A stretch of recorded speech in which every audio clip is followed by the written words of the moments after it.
Salut à tous, je me nomme Doumia. Je vous souhaite la bienvenue sur notre page. Aujourd'hui encore, je vous présente un exercice sur étude de fonction.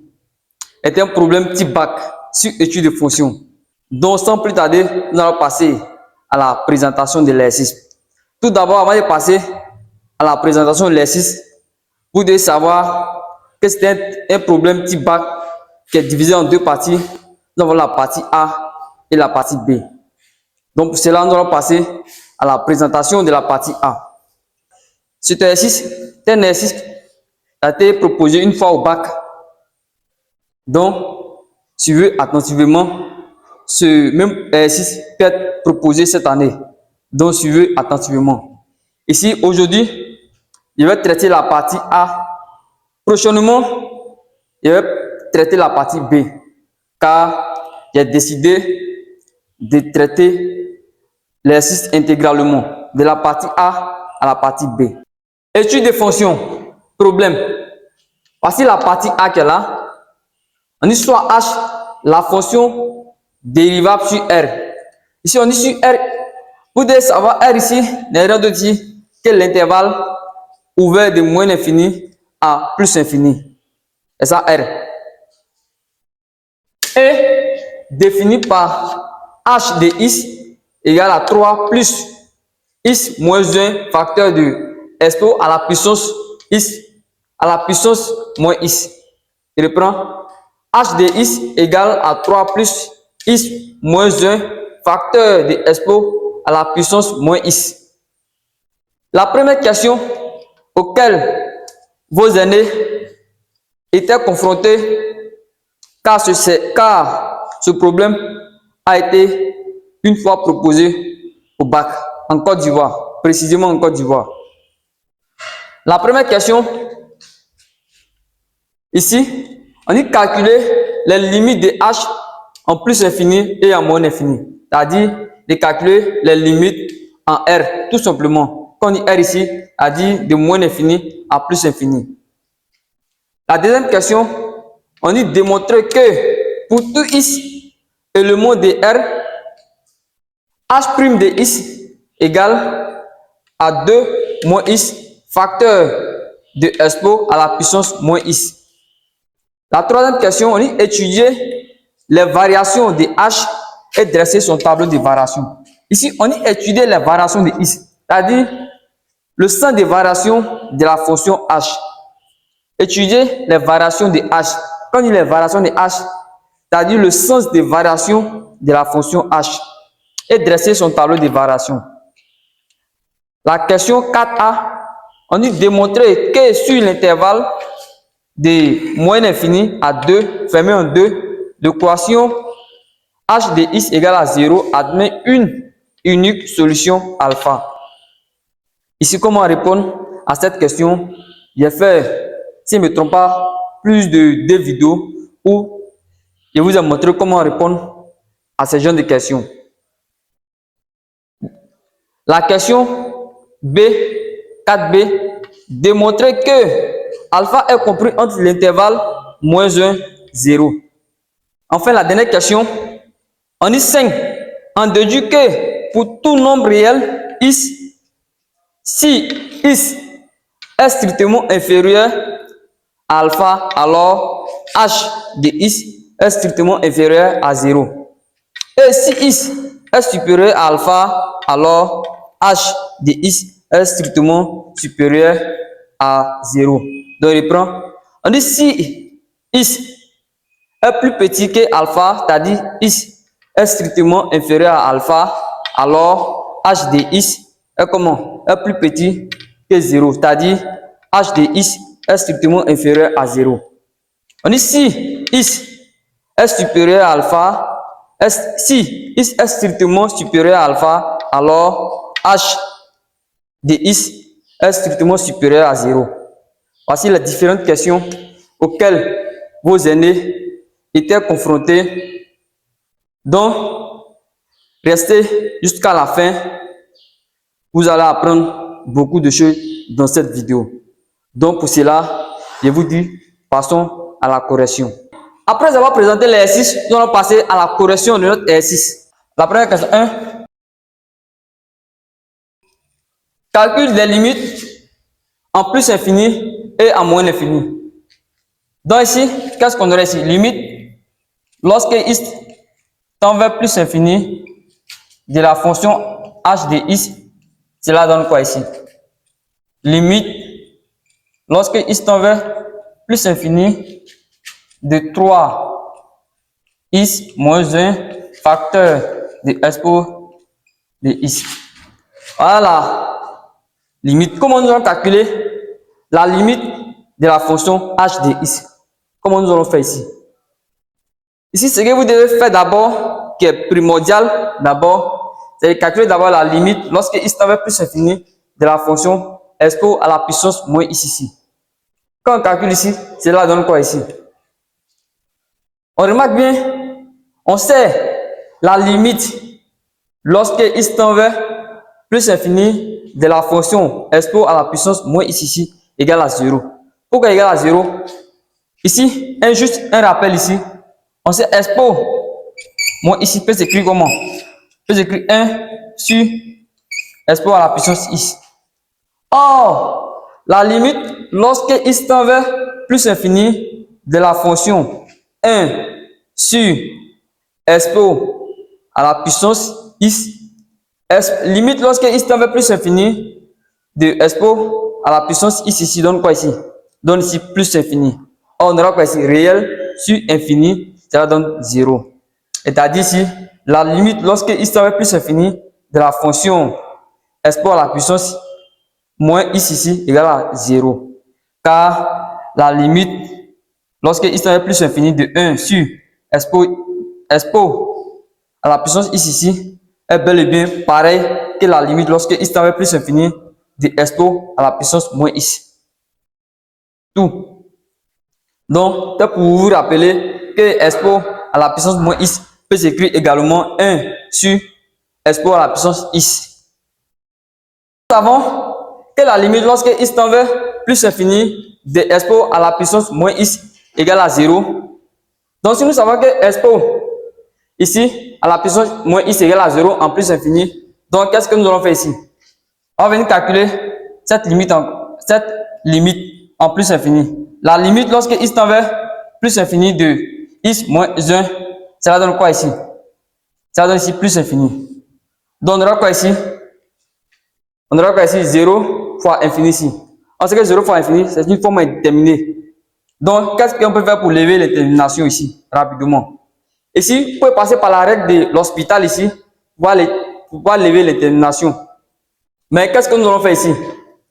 Je vais mettre la limite directement de la fonction h de x lorsque x tend vers plus infini ici, et après, elle va venir justifier pourquoi il a mis la valeur lorsque x tend vers plus infini de la fonction h de x ici. Donc ici, limite, lorsque x tend vers plus infini de la fonction h de x, cela donne quoi ici? Cela donne 3. Maintenant, je vais justifier pourquoi il a mis 3. Car la limite, lorsque x tend vers plus infini de x moins 1 facteur de x à la puissance moins x, c'est égal à 0. Ici, vous pouvez démontrer pour trouver ici, comme il a dit, vous pouvez passer par la règle de l'hôpital ici pour trouver 0 ici.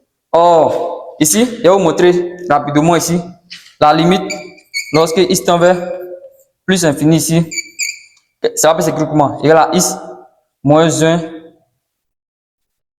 multiplié par quoi? 1 sur quoi ici? X ici. 1 sur x ici. Donc, également, la limite lorsque x tend vers plus infini ici, de x moins 1 sur quoi? Expo à la puissance x ici.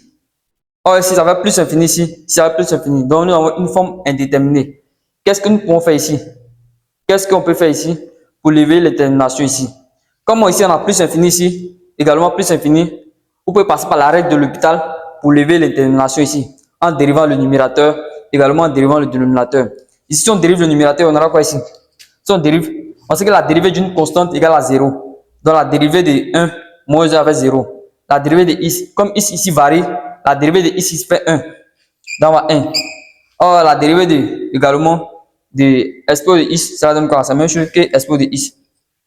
Or, la limite, lorsque x tend vers plus infini, de 1 sur expo de x, ça fait 0. Donc, ici, c'est comme la limite de expo de x est primordiale à cette limite. Donc, on peut négliger x moins 1 par rapport au détriment de expo à la puissance moins x ici. Donc, si vous voyez une fonction polynôme et une fonction exponentielle, la limite de la fonction exponentielle est prioritaire par rapport à la limite de la fonction polynôme. C'est ça qu'on vient de démontrer ici. C'est ça que nous venons de démontrer ici. Donc, je pourquoi cette limite égale à 0 également, car on a démontré ici, à partir de la règle de l'hospital. Pour vous rappeler quelque chose encore, à l'examen, même si ce n'est pas à l'examen, mais dans les calculs de limites, vous devez prendre votre temps de bien calculer les limites. Car prenez votre temps de bien calculer les limites, c'est très très important. Car si vous trompez sur les limites, votre tableau de variation est très faux. Car dans le tableau de variation, on met les limites dedans. Votre tableau de variation cela sera très très faux. Et la question encore, lorsqu'on dit démontrer que h de x égale à 0 est une solution unique alpha, sera également faux. Donc vous devez prendre votre temps de bien calculer les limites. Les calculs de limites sont très importants dans l'étude des fonctions. La limite lorsque x tend vers plus infini de la fonction h de x égale à 3. Égale à 3, nous allons justifier car la limite lorsque x tend vers plus infini de x moins 1 facteur de expo à la puissance moins x égale à 0. Donc nous allons passer à la limite lorsque x tend vers moins infini. Limite lorsque x tend vers moins infini de la fonction h de x. Cela donne quoi? La limite lorsque x tend vers quoi ici? Moins infini de 3 plus x moins 1 facteur de x facteur de expo à la puissance moins x ici. Donc, qu'est-ce que nous pouvons faire également ici? Qu'est-ce que nous pouvons faire ici? Regardez quelque chose d'important ici. Très très important. La limite, lorsque, exemple, il va cacher le moins ici, il va cacher le moins ici. La limite, lorsque x tend vers plus moins infini de la fonction expo de x ici, ça fait 0 immédiatement. Ça fait 0 immédiatement. C'est une limite de référence que vous connaissez bel et bien. Or, si y a 9 ma main sur le moins qui est ici, on aura quoi ici? La limite lorsque x tend vers quoi ici?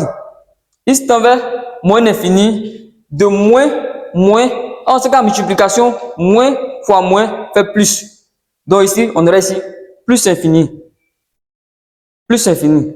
Or, si cette partie nous donne ici, plus infini, on va venir ici encore. La limite, lorsque x tend vers moins infini de x moins 1 fait quoi? En moins infini ici, fait moins infini. Donc on aura quoi ici? C'est comme on aurait ici moins infini plus infini. Or, c'est qu'en multiplication, si on fait moins fois plus en multiplication, cela donne directement moins. Donc ici, cette limite ici va donner moins infini. Passons maintenant, la limite de la fonction h de x va nous donner moins infini. Après, on va justifier. Pourquoi donner moins infini? La limite, lorsque x tend vers moins infini de la fonction h de x, cela donne quoi ici? Cela donne ici moins infini. Car la limite, lorsque x tend vers moins infini de x moins 1 facteur de x, la puissance moins x ici, nous donne ici directement moins infini. Ici, ça fait moins infini ici. Expo à la puissance moins x ici, à moins infini, fait plus infini. Donc, on aura ici moins infini fois plus infini. Donc, directement, on aura ici moins infini. Donc, voilà la limite de la fonction. Lorsque x tend vers moins infini de la fonction h de x ici, on trouve moins infini. Donc, comme je l'ai dit, si vous avez un exercice, que ce soit un exercice ou à l'examen, Prenez le temps qu'il faut pour bien calculer les limites. Car si vous trompez sur une limite, ça va vous pénaliser. Donc prenez le temps de bien calculer vos limites. Bien calculer vos limites, pas à pas. Récapituler rapidement. La limite, lorsque x tend vers plus infini de la fonction h de x, nous allons trouver 3. La limite, lorsque x tend vers quoi ici? Moins l'infini de la fonction h de x, on va trouver moins l'infini. Donc, nous allons finir avec la première question. Nous allons passer à la deuxième question. 2. On dit démontrer. La deuxième question, nous démontrons que quel que soit x appartenant à R, comme il est dit ici, R ici, c'est l'intervalle ouvert à moins l'infini, ouvert en plus infini. H' de x égale à 2 moins x facteur de expo à la puissance moins x ici. Comment démontrer cette affirmation? Ici, quel que soit x appartenant à R, h de x est dérivable. Et h' de x nous donne quoi ici? Égal à 3. Si je prends h de x ici, donc h de x ici, donc ça va donner quoi ici? X moins 1 facteur de expo à la puissance moins x ici, prime. Donc voilà notre h' de x ici. Or ici, on sait que la dérivée de 3 fait 0 ici. Donc cela fait 0 ici. Or ici on regarde ici, nous avons, et c'est comme ici on a uv. On sait que la dérivée de uv ici, c'est comme si on a u, v ici, prime. Cela donne quoi ici? Cela donne u prime ici d'abord, v plus quoi? V prime u. Donc ça nous allons appliquer u prime d'abord, v plus v prime u. C'est comme notre u ici, par notre u ici. Expo à la puissance moins x, c'est notre v. Donc voilà la formule que nous allons appliquer ici. Je vais aller de pas à pas pour que vous puissiez bien comprendre, car c'est le but de la création de cette chaîne. Ici, voilà mon u ici, voilà mon v ici. Qu'est-ce que je vais faire ici? X moins 1, prime d'abord, expo à la puissance moins x ici, voici mon u prime et mon v. Plus, qu'est-ce que je vais faire ici? Voilà mon ici, expo à la puissance moins x, prime d'abord, fois x moins 1. Donc, si je vais reprendre, c'est comme ici, voilà mon u prime, v plus v prime et u ici. C'est comme c'est multiplié ici. Tout va bien, u prime, v plus v prime fois u ici. Donc mon u prime ici n'est rien d'autre ici que quoi? X moins 1.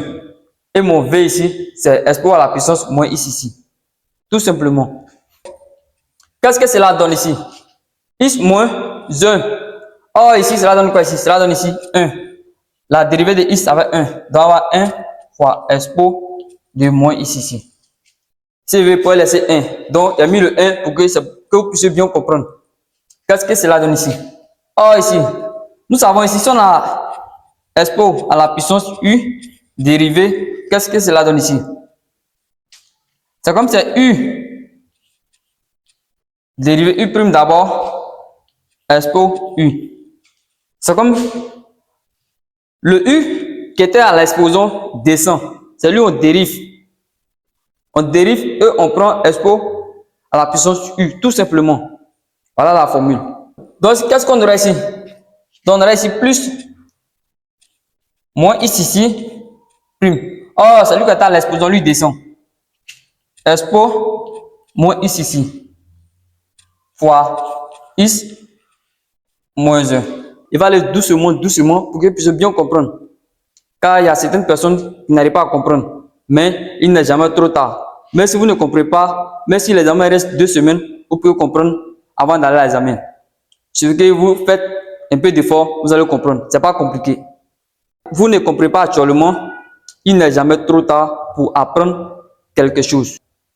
Donc, pour ceux ou celles qui ne comprennent pas, vous pouvez ajouter des commentaires. Ici, on avait ici 1 fois expo à la puissance moins ici. Donc, on avait expo à la puissance moins ici. Ici, la dérivée de moins ici, c'est moins 1.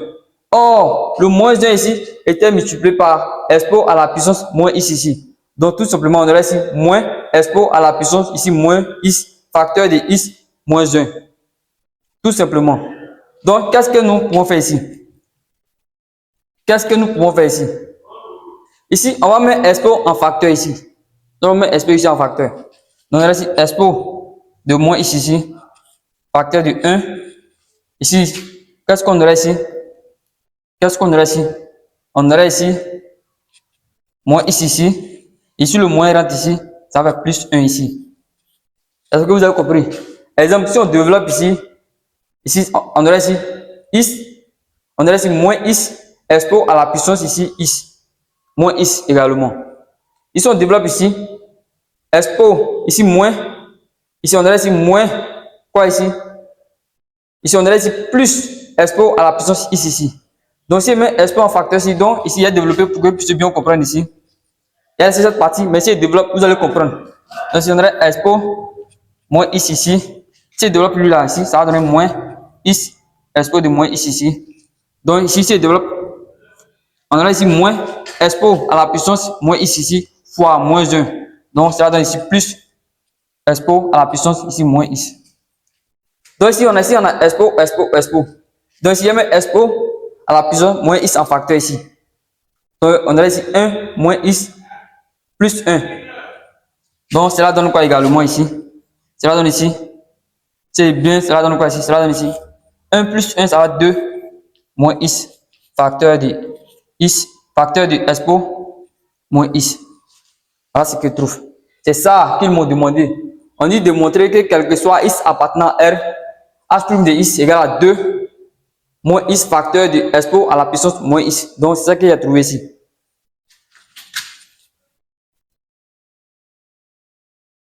Donc, voilà la valeur que j'ai trouvée. Donc, je vais encadrer ce qui a été demandé. Donc, quel que soit is appartenant R. Tout simplement. La deuxième question étant répondue. Donc, ici, allez doucement. C'est pour que vous puissiez comprendre. La création de cette chaîne, ce n'est pas de mettre les 6 et de traiter rapidement. Allez doucement, pour que vous puissiez bien comprendre. C'est ça notre objectif.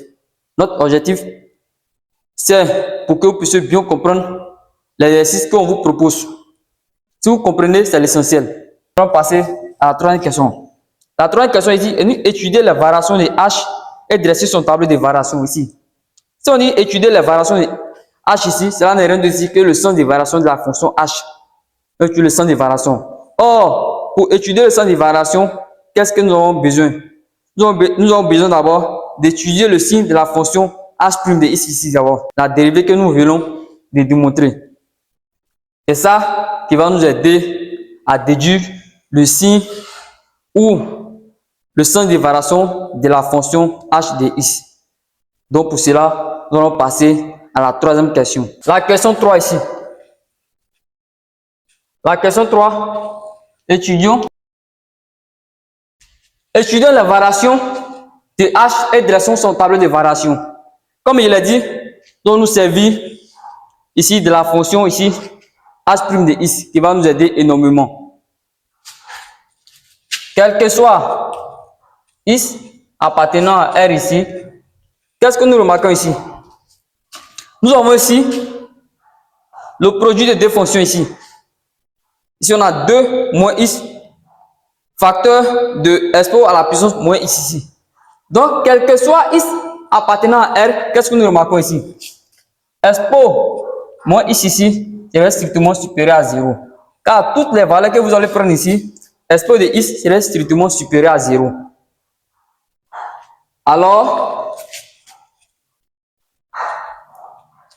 le signe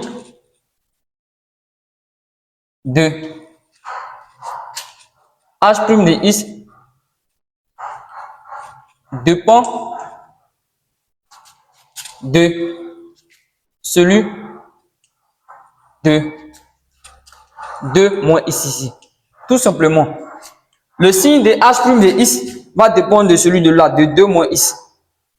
Donc, qu'est-ce que nous allons faire ici?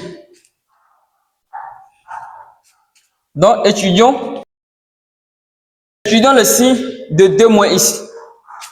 Quel que soit X appartenant à l'intervalle à R ici, ou moins l'infini à plus infini ici, tel que 2 moins X égale à 0. Quel que soit X appartenant à R ici, tel que moins X égale à quoi ici? Le 2 vient ici, à faire moins 2. Donc, quel que soit X appartenant à R ici, tel que X égale ici à 2. X égale à 2.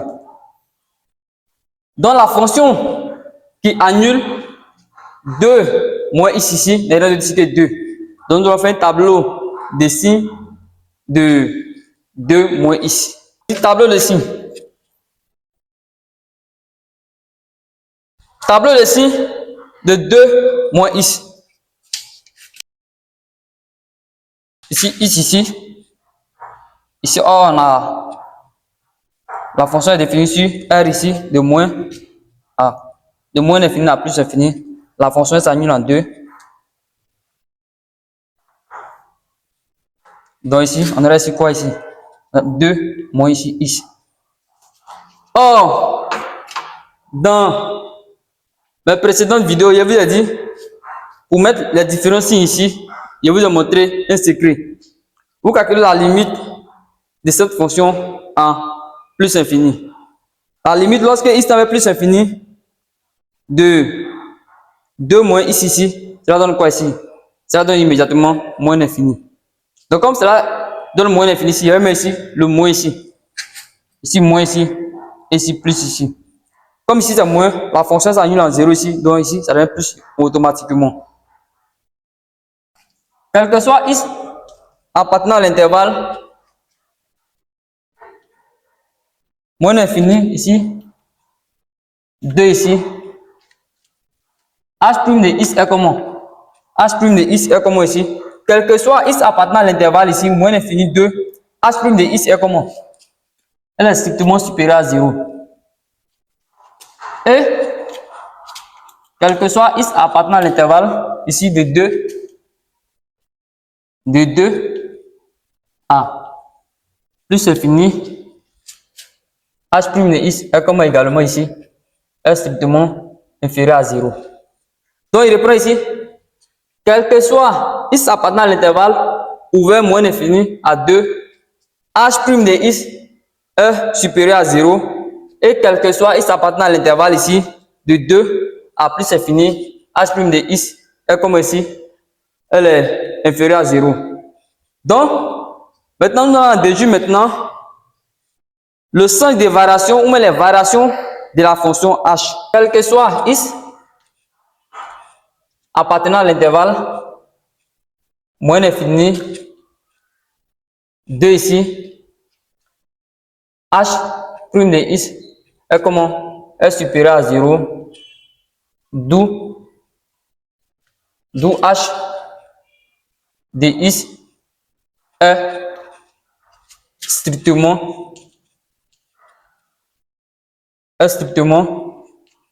croissante, sur l'intervalle moins l'infini ici, 2 ici. Tout simplement. Également encore, quel que soit X appartenant à l'intervalle ici, de 2 à plus infini, de 2 à plus infini ici, H' de X est comment? Est inférieur à 0, d'où H de X est strictement décroissante,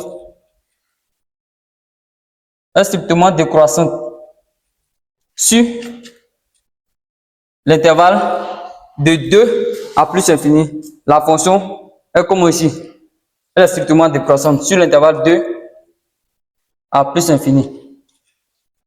Tout simplement. Donc, nous avons étudié les variations de la fonction h de x. Sur l'intervalle de moins l'infini à 2, nous voyons que h' de x est supérieur à 0, d'où la fonction h de x est strictement croissante sur l'intervalle ici, moins l'infini à 2. Également, quel que soit x appartenant à l'intervalle de 2 à plus infini, nous voyons que h' de x est plus petit que 0. Elle est inférieure à 0, d'où la fonction h de x est strictement décroissante sur l'intervalle de 2 à plus infini.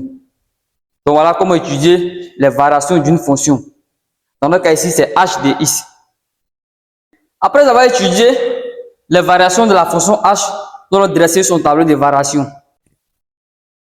Dressons le tableau de variations de h de x.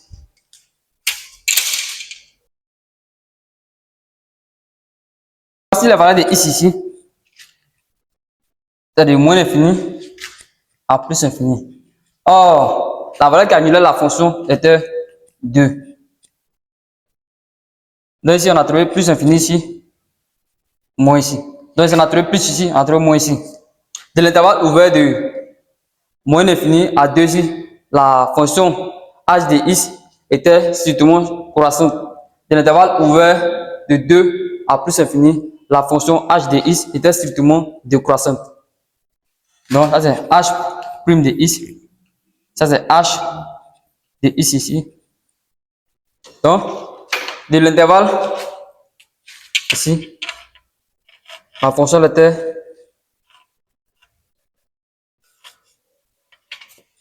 strictement croissante. Or la limite lorsque x avait moins l'infini, donc on trouve quoi ici? On a trouvé ici moins l'infini.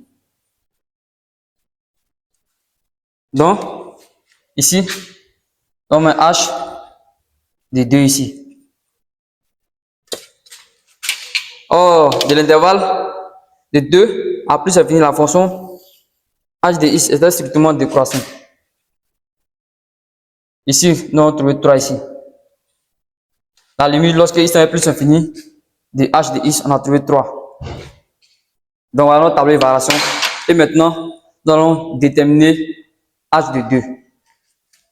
Avec h de 2 nous donne quoi ici? Or, si on prend la fonction ici, h de x égale à 3 ici, avec 2, h de 2 moins 1 sur x, la position ici moins 2. Qu'est-ce que cela nous donne ici? Si on calcule ici, cela donne quoi ici? 3 ici. Oh, ça fait 1 ici. Donc 1 plus expo à la position ici moins 2. Donc voilà notre h de 2. H de 2, pour mettre la valeur ici. Voici h de 2. Donc il va encadrer.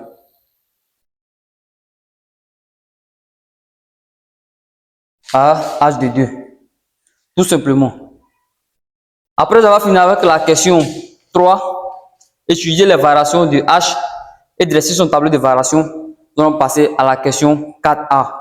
La question 4a n'est rien d'autre ici que de démontrer que sur l'intervalle ouvert de moins l'infini fermé en 2, l'équation h de x égale à 0 admet une unique solution alpha. Tout simplement.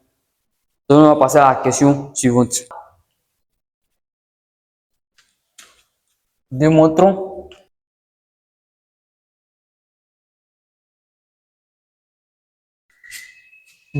que sur l'intervalle moins l'infini fermé en 2, l'équation h de x égale à 0 admet une solution alpha. Une unique solution alpha. Donc, comment répondre à cette question? Qu'est-ce que nous savons sur l'intervalle ici de moins l'infini à 2?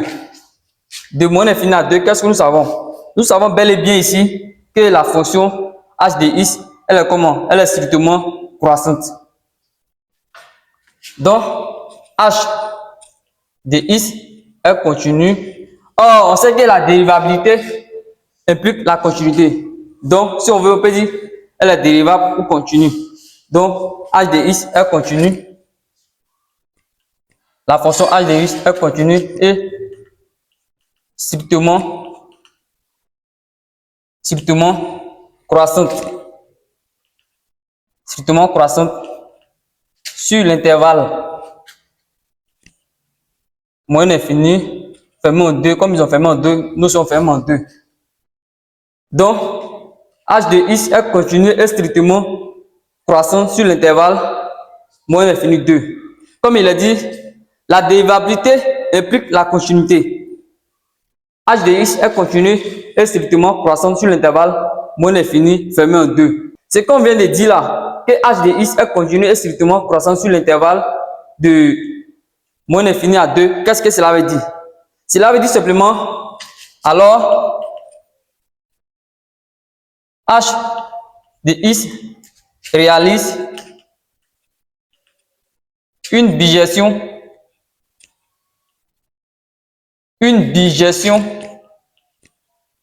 de l'intervalle donné ici, qui est ici, moins l'infini, fermé en 2, vers l'image de l'intervalle que nous a donné ici, vers h de quoi ici? Vers h de moins l'infini ici, à 2 ici, qui est égal à quoi ici? Donc maintenant, nous allons chercher maintenant les images de l'intervalle ici, de moins l'infini fermé en 2 ici. Qu'est-ce que cela donne ici? Ici, c'est limite lorsque x tend vers quoi? Moins l'infini ici, de la fonction h de x ici. Et h de 2 ici. Qu'est-ce que cela nous donne ici? Maintenant, avec, il va nous prendre maintenant les images de l'intervalle qu'elle a, avec maintenant l'image de l'intervalle moins l'infini fermé en 2. Qu'est-ce que cela nous donne ici? Égal à quoi ici? Oh, nous allons calculer la limite lorsque x tend vers moins l'infini de la fonction h de x ici. Qu'est-ce que nous allons trouver? Moins l'infini. Ici, moins l'infini. Oh, également, h de 2. Il est bien fait de calculer h de 2. Voilà, h de 2 ici. Égal à quoi ici? Égal à 3 plus expo à la puissance moins 2 ici. À la puissance moins 2. Or, qu'est-ce que nous remarquons? Or, 0 appartient, car ici, on nous a dit de démontrer que sur l'intervalle moins l'infini fermé en 2, l'équation h de x égale à 0 admet une unique solution alpha. Or, regardez, on dit h de x égale à 0. Or, notre 0 ici appartient à l'intervalle qui est là, de moins l'infini ici, à 3 plus expo à la puissance moins 2. Ici, on ne ferme pas ici. Ici, c'est fermé, mais ici, on ne ferme pas. On ouvre ici. Or, 0 appartient à l'intervalle moins l'infini, point virgule, 3 plus expo à la puissance moins 2 ici. Qu'est-ce que nous pouvons dire ici? Donc, on peut conclure immédiatement. Ça, on appelle ça le théorème des valeurs intermédiaires. Donc, point ici. Donc, l'équation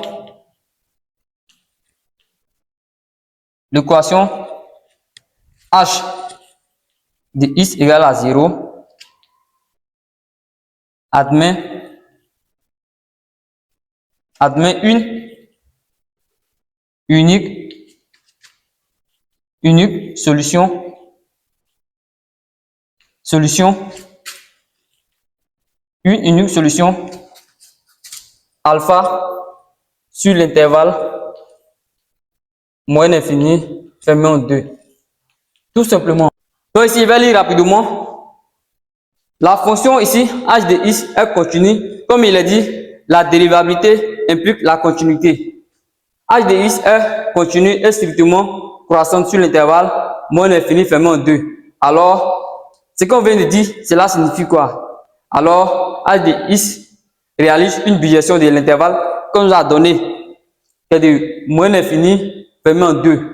Vers maintenant les images de notre intervalle ici. Nous allons chercher maintenant les images de notre intervalle ici. H de moins l'infini fermé en 2 ici, égale à quoi? Ici, c'est là où calculer seulement la limite lorsque x tend vers moins l'infini de la fonction h de x ici. Or, en 2, nous n'avons pas calculé de limite. On a simplement cherché l'image de 2. H de 2. Or, la limite lorsque x tend vers ici, moins l'infini de la fonction h de x, nous allons trouver moins l'infini ici. Également, l'image de h de 2, nous allons donner ici 3 plus expo à la puissance ici, moins 2. Tout simplement. Or, on remarque que 0 appartient bel et bien à l'intervalle ici, moins l'infini, point virgule 3 plus expo à la puissance moins 2. Donc, vous concluez immédiatement que l'équation h de x égale à 0 admet une unique solution alpha sur l'intervalle qu'on nous a donné, qui n'est de dire que moins l'infini fermé en 2. Tout simplement.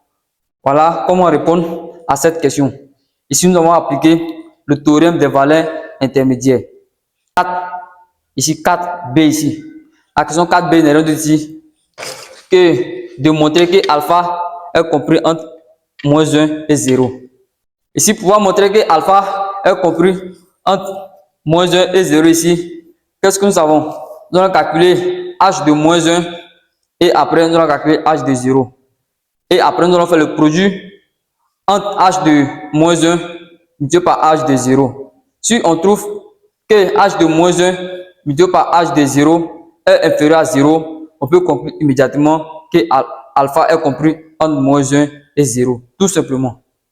Donc, il reprend. Pour montrer que alpha est compris entre moins 1 et 0, nous allons calculer d'abord h de moins 1. Et après, nous allons calculer h de 0. Et après, nous allons faire le produit des deux entre h de moins 1 multiplié par h de 0.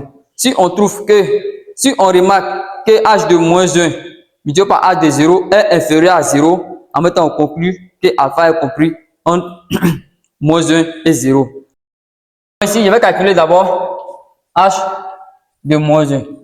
H de moins 1, donc à 3 plus moins 1 ici, moins 1 ici, et moins 1 expo. Ici, moins. Ici, on a moins, donc ça fait 1 ici. Donc, cela donne finalement ici 3 ici, ça fait moins 2 ici. Donc, moins 2 expo ici. Oh, voilà, tout simplement ici. Oh, voilà ce qu'on trouve ici. Ici, on remplace ici. Donc, ici, on avait moins ici. Moins, donc ça fait 1. Donc, on remarque quoi? Que h de moins 1 est comme ici. Est inférieur à 0. Donc, calcule maintenant h de 0. H de 0 nous donne quoi ici? 3. Ça fait 0. Moins 1. Expo. Donc, quoi ici? 0 ici. Expo de 0 fait 1. Donc, cela donne quoi ici? 3 moins 1. Ça fait 2 ici. Donc, h de 0 nous donne 2 qui est supérieur à 0. Alors, nous allons faire le produit maintenant. H de moins 1 multiplié par H de 0 est inférieur à 0. Alors, alpha est bel et bien compris entre moins 1 et 0. Voilà la dernière question. Nous allons montrer maintenant que alpha est compris entre moins 1 et 0. Après avoir fini avec la question B, nous allons passer à la dernière question. La question B, nous avons montré que alpha était compris entre moins 1 et 0. Donc, nous allons passer à la dernière question de notre exercice partie A. La dernière question, 5. On dit déduisons. La question, on dit déduisons pour tout nombre réel, si x est plus petit que alpha, alors h de x est strictement inférieur à 0. Et si x est supérieur à quoi ici? Alpha ici, alors h de x est strictement supérieur à 0. Voici la question auquel nous sommes confrontés. Comment répondre à cette question? Or, il y a quelque chose de très important, c'est la question B. Dans la question B, qu'est-ce que nous avons fait? Nous avons montré que alpha était compris entre moins 1 et 0. Regardez bien. Ici, pour répondre à cette question, vous allez vous servir de votre tableau de variation pour pouvoir répondre à la dernière question. N'oubliez pas votre tableau de variation. Le tableau de variation nous aide énormément à répondre à certaines questions, comme la question 5, la dernière question. Ici, on a montré dans la question B que alpha était compris entre moins 1 et 0. Poser la question de me dire si alpha se situait entre moins infini à 2 ou de 2 à plus infini, lequel de ces deux intervalles choisirez-vous? Si c'est moi, je vais choisir, je vais dire que alpha appartient à l'intervalle moins infini à 2. Pourquoi alpha appartient à l'intervalle ouvert en moins infini à 2? Car nous avons montré que alpha était compris entre moins 1 et 0. Compris, alpha appartient à l'intervalle moins infini à 2. Est-ce que vous avez compris? La question B va nous aider à répondre à la dernière question. Donc, alpha appartient à l'intervalle qu'elle a. Or, qu'est-ce que nous savons sur l'intervalle qu'elle a? Quel que soit x appartenant à l'intervalle moins infini 2, h de x est comment? Est strictement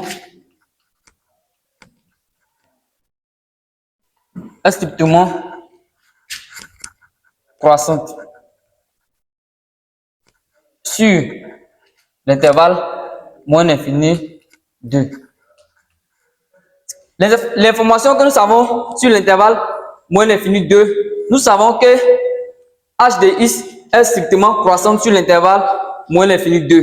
Ça, on le précise d'abord, car cela va nous aider. Oh, qu'est-ce que nous savons encore? Oh, comme il est dit, alpha appartient à l'intervalle moins infini 2. Pourquoi alpha appartient à l'intervalle? Car dans la question B, nous avons montré que alpha était compris entre moins 1 et 0. C'est pour cela que j'ai dit ici que alpha appartient à l'intervalle moins infini 2. Si alpha appartient à l'intervalle moins infini 2, cela peut donner quoi ici?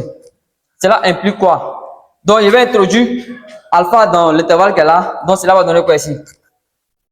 Moins infini alpha union alpha 2. Voilà, et introduit alpha dans l'intervalle moins infini 2. Donc, si j'introduis alpha dans l'intervalle moins infini 2, qu'est-ce que je vais faire? Je vais prendre intervalle par intervalle. Donc, est-ce que vous suivez? Donc, quel que soit x appartenant à l'intervalle moins infini alpha, cela implique quoi? Ici, je vais écrire l'intervalle qu'elle a sous forme d'inégalité. Donc, qu'est-ce que cela donne? Donc, il dit quel que soit x appartenant à l'intervalle qu'elle a. Donc, qu'est-ce que x serait compris entre quoi ici? Alpha et moins infini. Or, je ne connais pas ici h de moins infini. Donc, la partie qu'elle ne m'intéresse pas. C'est cette partie qui m'intéresse. Car je connais ici h de alpha. Donc, c'est cette partie qui m'intéresse. Donc, cela donne quoi ici? Cela implique quoi? Que x est comment? Est inférieur à alpha. Or, comme il est dit ici, que quel que soit x appartenant à l'intervalle moins infini 2, h de x était comment? Était strictement croissante. Également, sur l'intervalle moins infini alpha, h de x serait comment également? Serait strictement croissante également. Ça, il est bon de savoir. Si c'était décroissante, or l'image maintenant, ça ne serait pas le cas. J'ai fait une première vidéo où on travaille sur un intervalle où la fonction elle est strictement décroissante. Mais dans le cas notre intervalle, la fonction h de x est strictement croissante. Donc, qu'est-ce que cela va donner ici? Donc, cela implique quoi? Ici, que quoi? H de x est comment? H de x est comment ici? Est inférieur à h de alpha. Or, h de alpha égale à 0. Car, pourquoi h de alpha égale à 0? Car dans la question 4a, nous avons démontré sur l'intervalle moins infini 2 que l'équation h de x égale à 0 admet une unique solution alpha. t'as dit ici, cela implique quoi? Que h de alpha égale à 0. Car l'équation, nous avons dit. Donc, cela implique quoi? Cela implique que h de alpha égale à 0. Donc, ici, comme j'ai h de x qui est plus petit que h de alpha, or h de alpha égale à 0. Donc, je vais remplacer h de alpha ici par 0 ici. Donc, cela donne quoi ici? H de x est plus petit que 0. H de x est strictement inférieur à 0. Donc, voilà la démonstration. Quel que soit x appartenant à l'intervalle moins l'infini alpha ici. Donc, si x est plus petit que alpha, voilà ce que cela donne ici. Nous allons poursuivre avec la suite de l'exercice. Sur l'intervalle alpha 2, donc quel que soit x appartenant à l'intervalle alpha 2, donc l'intervalle qu'elle a, je vais écrire sous forme d'inégalité. Donc x serait compris entre quoi ici? Entre 2 et alpha. Donc la partie qu'elle a ne m'intéresse pas. C'est cette partie qui m'intéresse. Alpha inférieur à x. Donc c'est cette partie qui m'intéresse. Donc cela va donner quoi ici? Alpha est inférieur à x ici. Donc ça dit alpha est plus petit que x. Donc cela veut dire quoi? X est plus grand que alpha. Donc si x est plus grand que alpha, donc cela va donner quoi? Comme sur l'intervalle moins l'infini à 2, h de x était strictement croissant. Donc immédiatement ici, h de x ici serait supérieur à h de alpha. Or, h de alpha ici égale à 0. Donc, cela donne quoi ici? H de x ici serait supérieur à 0. Donc, h de x est supérieur à 0. Donc, quel que soit x appartenant à l'intervalle alpha 2, h de x est strictement supérieur à 0. Voilà, vous pouvez reprendre la démonstration un peu. Comme le temps presse, donc voilà un peu cette démonstration. Vous pouvez regarder la vidéo à plusieurs reprises pour bien comprendre. Donc, si cette vidéo vous a été utile, n'hésitez pas à vous abonner et activer la cloche de notification pour ne pas rater nos prochaines vidéos. Également, mettez des commentaires, cela nous aide à faire plusieurs vidéos. Donc, je répète encore, si cette vidéo vous a été utile, n'hésitez pas à vous abonner et activer la cloche de notification pour ne pas rater nos prochaines vidéos. C'était Doumia, on se dit à la prochaine. Également, reprenez l'exercice, car cet exercice est un exercice qui a été proposé une fois à l'examen du bac, précisément en Côte d'Ivoire. Également, on ne sait jamais, cet exercice peut être proposé encore. Dans une prochaine vidéo, je vais faire la partie B, si Dieu le permet. Donc, c'était Doumia, on se dit à la prochaine.